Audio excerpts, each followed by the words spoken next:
I'm on. Thank you.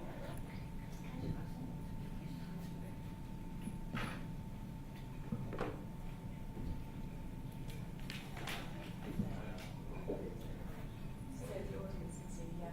Because I'm a bit of a rubbish blip shy.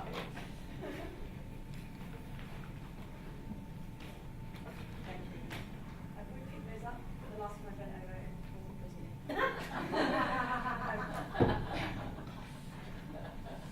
Did you see that? Yeah. Grand.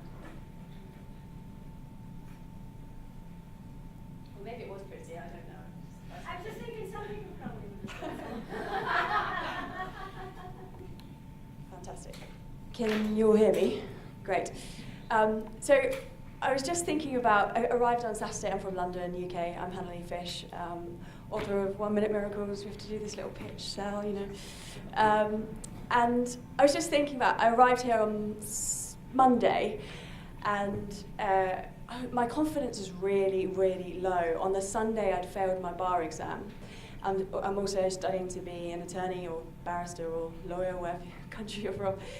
And yeah, so my confidence was on the floor, and I came through the door at the entrance at the Pullman and came to register, and all these incredible women I'm coming across. Hi, I'm Hannah Lee, you know, interacting. Bloody hell, she's beautiful. I'm ugly. And moving to the next one. Oh my God, you're most powerful woman in Canada. Oh my God, I'm just a trainee student. I meet another woman who's runs this women's global network in Russia, in America, an author here, an international best-selling author there. My confidence just hit the ground. I was like, I am so rubbish. And then I was just like, I can't be here. There's too many experts. There's too many experts here. Too many beautiful, like Miss World, Miss this, Miss that. My confidence is on the floor. And I just, and I was really fed up. I WhatsApped my mum, I'm really fed up, all these experts, why am I here? And do you know what? I just sat for 5 minutes. And the universe said to me, come back to yourself, come back to what you know. This is what you're here for a reason. So I came back into my center, and I just kept calmness of like, do you know what? I'm okay, I'm here. And that for me is what resilience is. As it's been highlighted, it's getting up after adversity, after stress, feeling crap about yourself, and just keep going, and just really valuing and not getting caught with the distractions. Anyway, so I've got 5 minutes to try and tell you my recipe for resilience. So Esther kindly shared what the dictionary meaning of resilience is, but I just want to, in 2 seconds, give you a quick science meaning. So, and I'm not a scientist, I'm a trainee attorney. But don't sue me for giving you rubbish science news. No, I was just kidding. So we've got 2 nervous systems. Well, some of you in here may be more au fait with the biological and science bit from my research and learning. We've got 2 nervous systems. We've got the sympathetic nervous system, which I'm just going to do in red, and if you can see this, this is our red nervous system. And when we're in the red nervous system, that's where we feel rubbish, stressed, overwhelmed. I'm standing here, a little bit nervous. I can feel my hands shaking. My throat gets a bit dry. I'm very nervous. And that's my red nervous system engaged. Now, to build resilience, the science behind building resilience is what we need to do is we need to help engage our parasympathetic nervous system, which for this sake we're going to call blue nervous system. So what the blue nervous system will do is it will come in and create a homeostasis. And when we're in homeostasis, that's when we're more focused. That's when we have more clarity. That's that point that when I was down on my knees and feeling low confidence, and I was just calm, that's homeostasis for me. That's how we build resilience. So how do we build resilience? What tools? And I know Esther's done a great job in sharing some tools. And more than likely, we'll probably have some overlap. By the way, isn't she inspiring? So incredibly inspiring. Thank you for sharing your story. So I'm going to give you 5 tools that I feel help build resilience. So if you've got a pen and paper in your hand, or not, you're probably just super whizzes that you can remember things. So the first one is harvesting optimism. Now, what does that mean? That means noticing, sorry, do you want to? Be positive, yeah. Looking at what's right, not noticing what's right, not wrong. It's knowing things that are not permanent and that there's always change. So that was harvesting optimism. Number 2, alter your focus. Now, do I have a volunteer just quickly? Don't all run up here, will you? Come on, Dove. Come and be a dove. Isn't her name beautiful? She's called Dove. Can we give her a round of applause?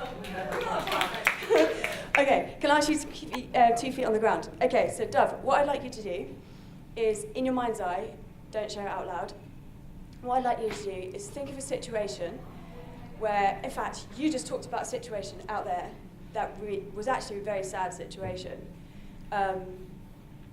When you think about that situation, not the outcomes, think of the actual moment that you found out that information. If it helps to close your eyes, because I know you're being watched, so your nervous system is probably in the red nervous system, might be kicking in.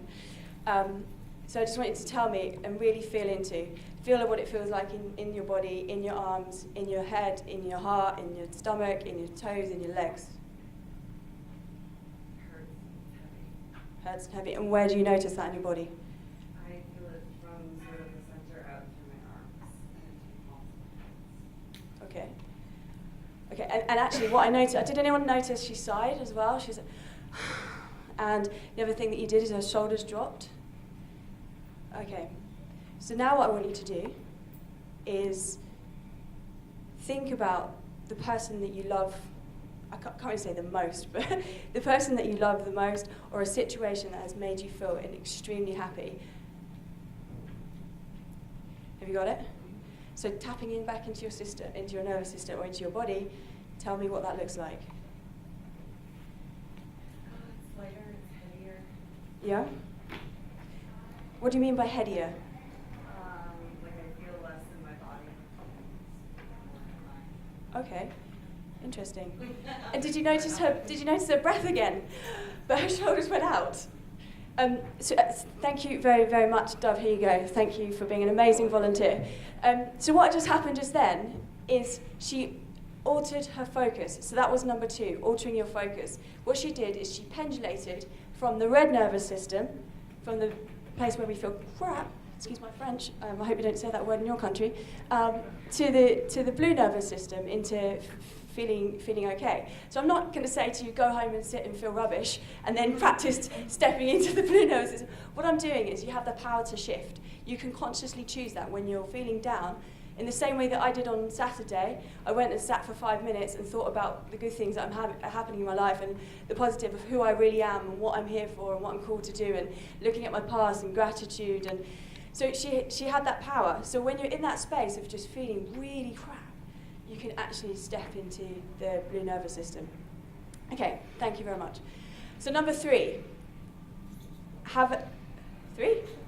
Is it 4? 4? 3? No, that's okay. That's okay. Do you want to come and do number 4? No, just kidding. So number 3, it's have a strategy for emotions. So a strategy for emotions.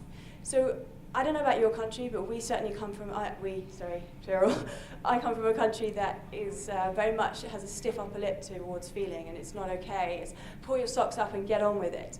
But actually, when we stop and we allow our emotions, it helps us to build resilience and get through the situation quicker. Because I don't know about you guys, and I know that Esther mentioned it through alcoholism, is that we feed our emotions. We don't allow ourselves to feel emotions and get distracted. So we drink, we work, we be over spiritual, we have lots of sex or gamble or go around getting other people to fulfill my needs.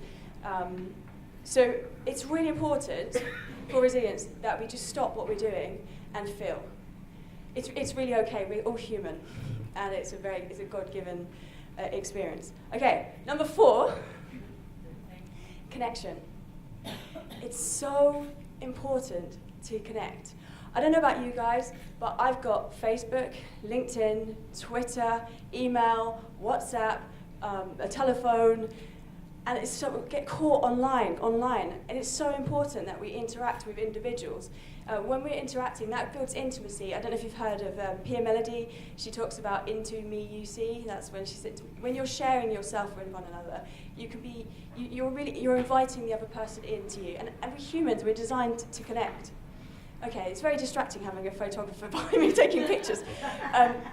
Okay, number 5, be present. So what I want you to do is put your feet on the ground. Sorry, both feet on the ground. You don't have to. Shut your eyes. And I just want you to feel the floor underneath your feet. And I just want you to notice your breath as you breathe in.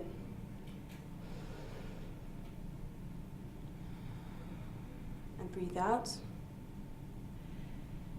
Feel the support of the chair underneath your bum. And the back of the chair on your back. I want you to put the intention into your ankles and work your way up your calves, into your knees, into your hips. What noises can you hear? Can you hear the electricity, the air conditioning, my voice? What can you taste? Can you taste your lunch, your saliva? What can you smell? So I want you to just come back into your breath. On your next breath, I want you to breathe in, and I want you to say that I am enough in your head. And as you breathe out again, I want you to let go of any negative thoughts you're having right now. Let go of perfection. Let go of I'm not enough.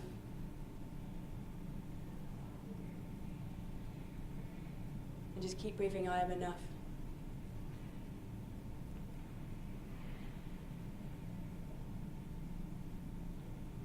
Noticing your throat, noticing your head, your cheek muscles. And when you're ready, open your eyes.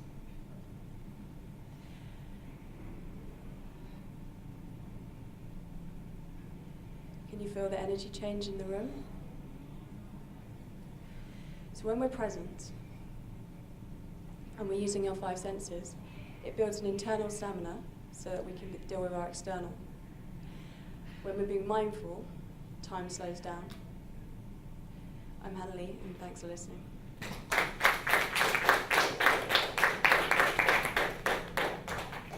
Well, it's fascinating how all of this works with each other and supports. Thank you so much to both of you, to Esther and Hannah Lee, for many valuable, valuable things. So my name is Kim Conrad, and a little bit about me, and then I made some notes to support adding things that would be complementary to what we've already been presented with. So a little bit about me. I have, anybody feel like they've had a doctorate in life? Okay. I often look for, words are very much my thing. I did a talk called The Power of Words Can Change Our World, and they literally do. So a funny way that I've had of being with it is that if indeed, and I'll say it this way, depending on your belief structure, if indeed I created or co-created this life, I designed it as a research project, and I decided to get an A in adversity. And I'm done with that research. So anybody else done with that research?